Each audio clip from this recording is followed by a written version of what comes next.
श्रीलंका का निकल गया पूरा तेल।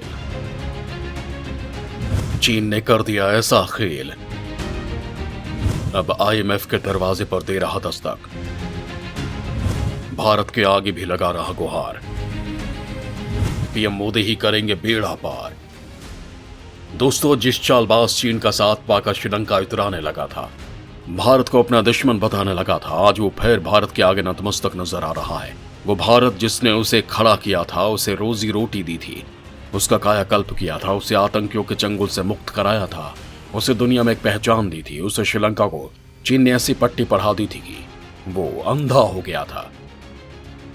उसे चीन की चाल के आगे कुछ दिखाई ही नहीं दे रहा था। वो भारत को श्रीलंका से आउट करना चाह रहा था, लेकिन शायद उसे मालूम नहीं कि चीन उसे जो सब्ज बाग दिखा रहा है वो केवल हवाई महल है, धरातल से उसका कोई लेना देना नहीं है। लिहाजा जब चीन की चाल सामने आई तो श्रीलंका के तोते उड़ गए, चेहरे पर 12 बजने लगा। इस वक्त श्रीलंका की हालत ये हो गई है कि ना तो उसके पास खाने के लिए दाना है, ना ही इलाज के लिए दवाई। अर्थव्यवस्था इस तरह गोते लगा रही है कि वहां आर्थिक मंदी छा गई है। भूखी नंगी जनता सड़कों पर उतर आई है और सरकार से गद्दी छोड़ने की मांग कर रही है, क्योंकि जनता को भी समझ में आ गया है कि नई सरकार ने भारत का साथ छोड़कर कितनी बड़ी गलती की है। अगर आज भारत श्रीलंका का साथ होता तो उसे ये दिन नहीं देखने पड़ते। इधर मुसीबत की इस घड़ी में हर किसी ने श्रीलंका से मुंह मोड़ लिया है, उसे कर्ज देने से मना कर दिया है। लिहाजा वो भारत के दरवाजे पर आकर अपना शीश नवा रहा है, पीएम मोदी को मना रहा है, क्योंकि उसे भी मालूम है कि मुसीबत की इस घड़ी में उसे कोई बाहर निकाल सकता है तो वो है भारत के सिरमौर पीएम मोदी, जिनका दुनिया में डंका बजता है। श्रीलंका का ये सोचना गलत भी नहीं है, क्योंकि ड्रैगन के जबड़े को तोड़ने की कोई ताकत रखता है तो वो भारत है। आप इसे इस तरह से समझ सकते हैं कि जो ड्रैगन अमेरिका को आंखें दिखाता है वो भारत के आगे मिमियाने लगता है। पीएम मोदी के आगे उसकी बोलती बंद हो जाती है, क्योंकि मोदी ने उसके ऊपर ऐसी चाप चढ़ाई है कि उसका पलीता निकल गया है। उसे समझ में आ गया है कि भारत से उलझने का मतलब अपनी मौत को दावत देना है। लिहाजा वो अपनी मांद में रहना ही बेहतर समझ रहा है। श्रीलंका को भी बात भली भांति मालूम है, लिहाजा वो किसी भी तरह से दोबारा भारत से अपने संबंध सुधारने की कोशिश कर रहा है, जिससे वो चीन के चंगुल से बाहर निकल सके। श्रीलंका का हाल देखकर भारत को भी दया आ गई है, लिहाजा उसने भी उसे बचाने की जुगत तेज कर दी है। इसी का नतीजा है कि श्रीलंका सरकार की एक टीम आईएमएफ के दरबार में दस्तक दे रही है और चीन का सारा कच्चा चिट्ठा खोल रही है। दोस्तों, आज के इस वीडियो में मैं आपको श्रीलंका को बचाने वाली भारत सरकार की उस रणनीति के बारे में बताऊंगा जिससे आपका सीना चौड़ा हो जाएगा और आप पीएम मोदी के जयकारे लगाने लगेंगे। तो चलिए शुरू करते हैं। दोस्तों, श्रीलंका को बचाने के लिए भारत की कूटनीतिक चाल समझने से पहले आपको श्रीलंका में मचे हाहाकार के बारे में बता देता हूं। बड़े आर्थिक संकट से गुजर रहा है श्रीलंका, देश में भुखमरी के हो गए हैं हालात। दोस्तों, महज 2 करोड़ 20 लाख की आबादी वाला श्रीलंका इन दिनों भीषण संकट का सामना कर रहा है। माना जा रहा है कि श्रीलंका अपने सबसे खराब आर्थिक दौर से गुजर रहा है। खाने पीने की चीजों के अलावा पेट्रोलियम और गैस की कीमत लगातार बढ़ रही है। श्रीलंका में प्रमुख गैस कंपनियों के पास गैस सिलेंडर पूरी तरह खत्म हो चुके हैं, जिसकी वजह से अब लोगों को जंगल से लकड़ियां काट कर लाना पड़ रहा है ताकि चूल्हा जलाया जा सके। दूसरी तरफ लोगों के पास चावल और दूध खरीदने तक के पैसे नहीं बचे हैं। श्रीलंका में जारी भीषण आर्थिक संकट के बीच द्वीप राष्ट्र गैस, रसोई ईंधन और अन्य आवश्यक वस्तुओं के लिए बुरी तरह से परेशान हो रहा है। श्रीलंका की अग्रणी रसोई गैस कंपनी लिट्रो फ्यूल ने कहा है कि उसके पास गैस सिलेंडर्स का स्टॉक पूरी तरह से खत्म हो गया है। श्रीलंका में महंगाई दर छलांग लगाकर अपने सर्वकालिक उच्चतम स्तर 17.5% को पार कर चुकी है और 1 किलो चावल के लिए इस वक्त श्रीलंका में 500 श्रीलंकाई रुपए चुकाने पड़ते हैं, जबकि सामान्य वक्त में 1 किलो चावल की कीमत औसतन 80 रुपए के आसपास होती थी। वहीं श्रीलंका में दूध पाउडर के 400 ग्राम पैकेट की कीमत 250 रुपए है, जबकि इसकी कीमत 60 रुपए के आसपास हुआ करती थी। रूस और यूक्रेन के बीच युद्ध छिड़ने के बाद श्रीलंका का संकट कहीं ज्यादा गहराया है। देश में 16 घंटों तक बिजली की कटौती हो रही है, एटीएम खाली पड़े हैं और पेट्रोल पंपों पर लंबी कतारें देखने को मिल रही हैं। इसकी वजह से महंगाई बढ़ रही है, जिससे लोगों को रोजमर्रा के सामानों के लिए संघर्ष करना पड़ रहा है।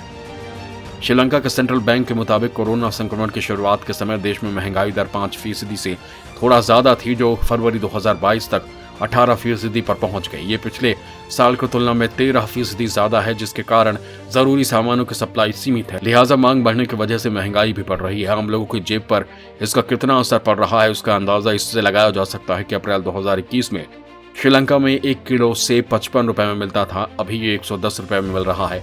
पिछले साल जो नारियल तेल 520 रुपए लीटर मिल रहा था, अभी 820 रुपए लीटर मिल रहा है।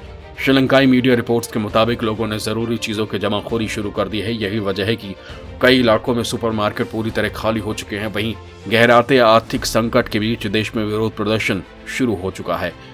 शनिवार को देश में प्रधानमंत्री महिंदा राजपक्षे और राष्ट्रपति गोटबाया राजपक्षे के विरोध में राजधानी कोलंबो के मुख्य समुद्र तट गालिफ फेस पर भारी भीड़ जमा हो गई। यहाँ राष्ट्रपति सचिवालय के बाहर लोगों ने जमकर प्रदर्शन किया। विरोध कर रहे लोगों ने सरकार पर तानाशाही का आरोप लगाया।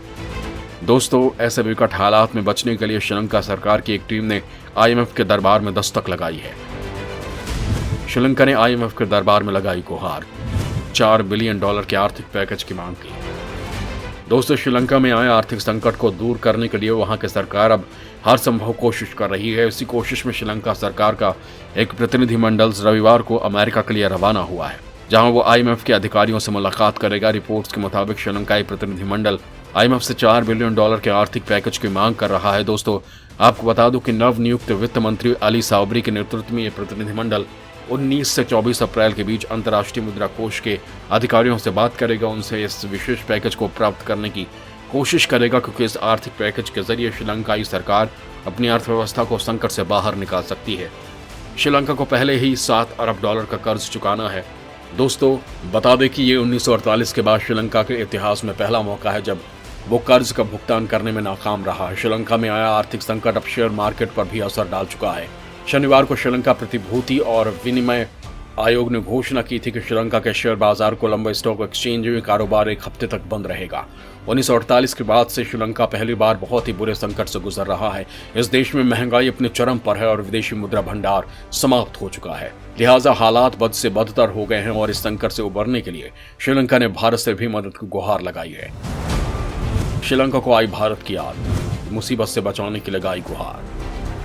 दोस्तों, आर्थिक संकट से जूझ रहा श्रीलंका अब द्विपक्षीय बहुपक्षीय भागीदारों के माध्यम से ब्रिजिंग वित्त को सुरक्षित करने की कोशिश में जुटा है। इसके लिए उसने भारत से मदद मांगी है। रिपोर्ट्स के अनुसार इसके लिए श्रीलंका के उच्च आयुक्त मोरा गोडा और केंद्रीय वित्त मंत्री निर्मला सीतारमण से चर्चा की है।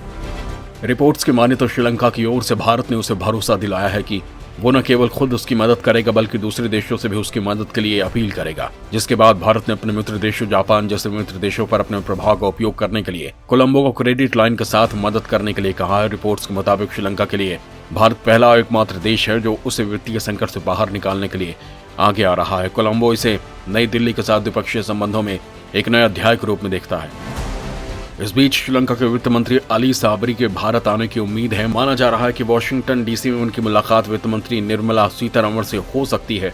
दोस्तों, बता दूं कि एशियन क्लियरिंग यूनियन में भोजन, ईंधन, दवा, मुद्रा विनिमय और भुगतान के स्थगन के लिए लाइन ऑफ क्रेडिट के रूप में भारत पहले ही श्रीलंका को $2.4 बिलियन अमेरिकी डॉलर की सहायता प्रदान कर चुका है और दूसरे माध्यमों से भी उसने श्रीलंका को मदद करनी शुरू कर दी है। भारत की मदद को देखते हुए श्रीलंका ने चीन को साइड लाइन करना शुरू कर दिया है। अपने प्रमुख प्रोजेक्ट से श्रीलंका से चीन को हटा दिया है, उसे भारत को सौंप दिया है, जिससे चीन को बड़ा झटका लग रहा है। चीन को अब समझ आ गया है कि श्रीलंका में अब उसकी चाल उल्टी पड़ने लगी है, क्योंकि PM मोदी ने यहाँ उसकी जड़ें उखाड़नी शुरू कर दी हैं। लिहाजा वो दिन दूर नहीं जब उसे श्रीलंका से अपना बोरिया बिस्तर समेटना होगा। जय हिंद, जय भारत।